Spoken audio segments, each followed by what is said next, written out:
Congress party operation south మొదలుపెట్టింది. ఈసారి సార్వత్రిక ఎన్నికల్లో మాక్సిమం ఎంపీ సీట్లు గెలిచేలా ప్లాన్ చేస్తోంది. ఇప్పటికే కర్ణాటక, తెలంగాణ రాష్ట్రాల్లో సాధించిన ఘన విజయాలతో దక్షిణాదిన లోక్సభ ఎన్నికల్లో మరింత సత్తా చాటే ఉద్దేశంతో ఉంది. ఇందుకు తగ్గట్లుగానే వ్యవహారం నడుపుతోంది. ఈసారి 400 సీట్ల టార్గెట్తో బీజేపీ వెళ్తోంది. మరి ఆ స్పీడ్కు హస్తం పార్టీ సౌత్ నుంచి బ్రేక్ వేయబోతోందా? ఏం జరగబోతోంది? Let's watch this.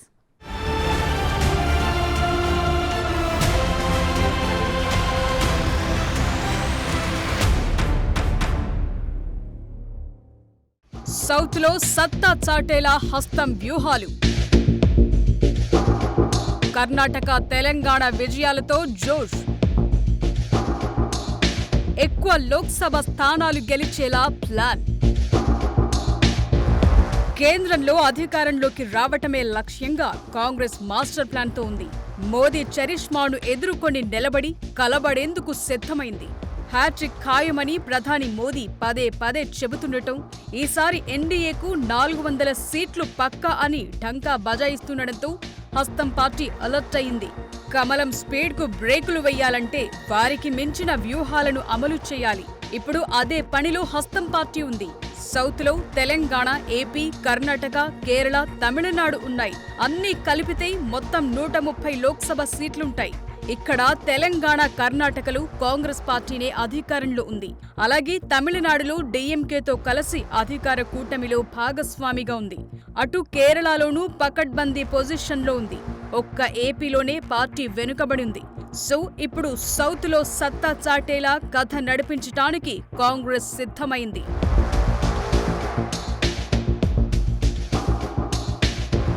South India Congress కు పొలిటికల్ గా చాలా ఈజీ వేగా మారింది. అదే సమయంలో బీజేపీ ఎంట్రీ కోసమే చాలా శ్రమించాల్సి వస్తోంది. ఒకసారి దక్షిణాదిన 2019 లోక్సభ ఫలితాలు ఎలా వచ్చాయో చూద్దాం. సౌత్ లో 130 లోక్సభ స్థానాలుంటే బీజేపీ కేవలం 29 ఎంపీ స్థానాలను మాత్రమే గెలుచుకుంది. అందులోనూ కర్ణాటకలోని 25 ఎంపీ సీట్లు, మరో 4 తెలంగాణలో గెలిచింది. అంతే.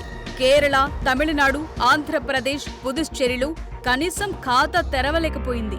అదే సమయంలో గత ఎన్నికల్లో సౌత్లో కాంగ్రెస్ పెద్ద పర్ఫార్మెన్స్ ఏమీ చూపలేకపోయింది. అన్నీ కలిపి కేవలం 28 ఎంపీ స్థానాలు మాత్రమే గెలిచింది. తమిళనాడులో డీఎంకేతో పొత్తుతో 8 సీట్లు, తెలంగాణలో 3 స్థానాలు, కేరళలో అత్యధికంగా 15 ఎంపీ స్థానాలు, కర్ణాటక, పుదుచ్చేరిలో ఒక్కొక్కటి చొప్పున గెలిచింది. వాయనాడ్ నుంచి రాహుల్ గాంధీ పోటీ చేసిన ఎఫెక్ట్ కేరళలో బాగా పనిచేసి 15 సీట్లు గెలిచేలా చేసింది.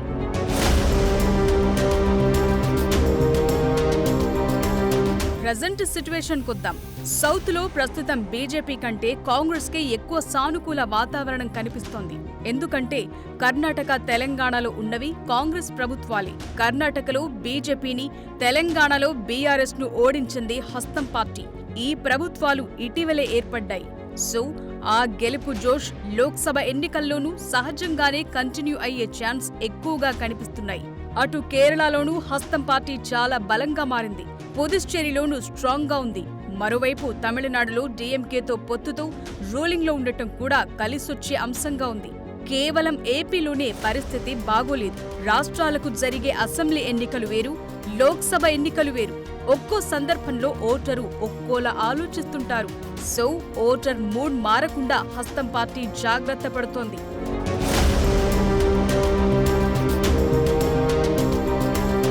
దక్షిణాది నుంచి ఎక్కువ సీట్లు గెలిచి పట్టు నిలుపుకోవాలని కాంగ్రెస్ అనుకుంటోంది. పరిస్థితులు కూడా అనుకూలంగా ఉండటం కలిసి వచ్చే అంశం.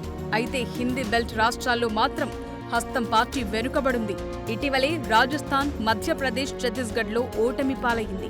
హిందీ మాట్లాడే రాష్ట్రాల్లో 2019 ఎన్నికల్లో బీజేపీ ఏకంగా 185 ఎంపీ స్థానాల్లో విజయం సాధిస్తే కాంగ్రెస్ మాత్రం కేవలం 5 సీట్లను మాత్రమే గెలుచుకోగలిగింది. ఇది చాలా మైనస్ అయింది. కానీ ఈసారి సౌత్ నుంచి హవా మొదలుపెట్టి నార్త్ వరకు ఎఫెక్ట్ చూపేలా స్కెచ్ రెడీ చేసింది. స్వతంత్ర భారతదేశ చరిత్రలో ఎవరూ చెయ్యని విధంగా రాహుల్ గాంధీ చేపట్టిన భారత జోడో పాదయాత్రలో హిందీ బెల్ట్లోనూ హస్తం పార్టీకి జోష్ తీసుకురాగలిగారు.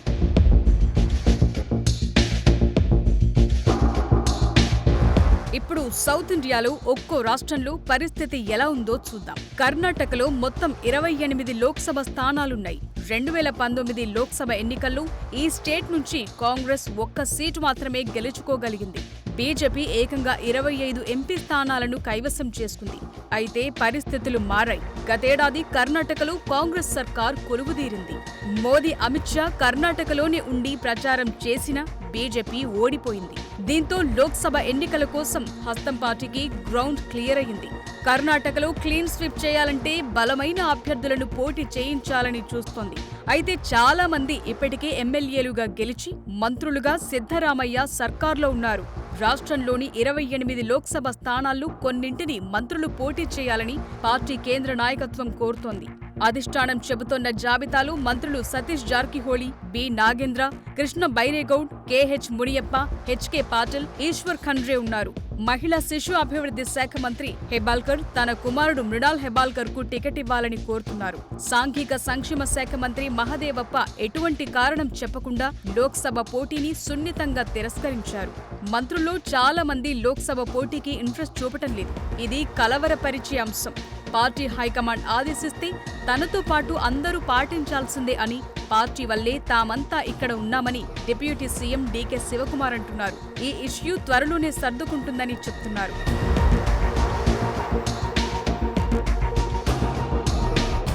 ఇక కీలకమైన తెలంగాణలోనూ కాంగ్రెస్ లోక్సభ ఎన్నికల్లో పట్టు నిలుపుకోవాలని చూస్తోంది. సీఎం రేవంత్ రెడ్డి చరిష్మా లోక్సభ ఎన్నికల్లో మరింతగా కలిసి వచ్చే ఛాన్స్ ఉంది. 2019 ఎన్నికల్లో 17 సీట్లకు గాను కేవలం 3 స్థానాలతోనే సరిపెట్టుకుంది. మల్కాజ్గిరిలో సీఎం రేవంత్ రెడ్డి గెలిచారు. భువనగిరిలో కోమటిరెడ్డి వెంకట్రెడ్డి, నల్గొండ నుంచి ఉత్తమ్ కుమార్ రెడ్డి విజయం సాధించారు. అయితే వీరంతా ఇప్పుడు కేబినెట్లో కీలకంగా ఉండడంతో వారి స్థానాల్లో బలమైన అభ్యర్థులను పోటీ చేయించే ఆలోచనతో ఉన్నారు. సోనియా గాంధీ తెలంగాణ నుంచి పోటీ చేయాలని గతంలో పీసీసీ తీర్మానం చేసి పంపారు. కానీ సోనియా రాజస్థాన్ నుంచి రాజ్యసభకు ఎన్నికయ్యారు. మరోవైపు ఒపీనియన్ పోల్స్ కూడా తెలంగాణలో కాంగ్రెస్ పార్టీకి 10కి పైగా ఎంపీ స్థానాలొస్తాయని చెప్తున్నాయి. దీంతో ఈ స్కోర్ తగ్గకుండా మరింత పెంచుకునేలా చూసుకుంటున్నారు.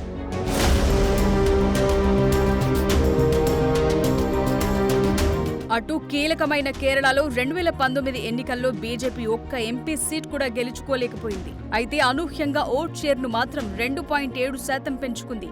కమలం పార్టీ సైలెంట్ గా ఇక్కడ ఎదిగే ప్రయత్నాల్లో ఉంది. ఇటీవలే ప్రధాని మోదీ వరుస పర్యటనలు చేసి అభివృద్ధి కార్యక్రమాల్లో పాల్గొన్నారు. గత ఎన్నికల్లో 15 ఎంపీ సీట్లు గెలిచిన హస్తం పార్టీ ఇప్పుడు మరింత స్కోర్ పెంచుకునే ప్రయత్నాల్లో ఉంది. 2014లో కేరళలో కాంగ్రెస్ కు 7 ఎంపీ సీట్లొచ్చాయి. అదే 2019 నాటికి 15 సీట్లు గెలుచుకుంది. అంతేకాదు ఏకంగా 38% ఓట్ షేర్ కూడా సాధించింది హస్తం. అయితే పరిస్థితులు ఇప్పుడు అంత అనుకూలంగా లేవన్న టాక్ నడుస్తోంది. వాయనాడ్ నుంచి సిపిఎం అన్ని రాజాను బరిలో నిలిపింది. సిపిఎం ఇండియా కూటమిలో భాగస్వామ్య పార్టీగా ఉంది. ఇక్కడ రాహుల్ గాంధీ పోటీలో ఉంటారని తెలిసినా అభ్యర్థిని నిలబెట్టడం కీలకంగా మారుతోంది. అయితే ఇవన్నీ ఎన్నికల నాటికి సర్దుకుంటాయని కేరళ కాంగ్రెస్ అనుకుంటోంది.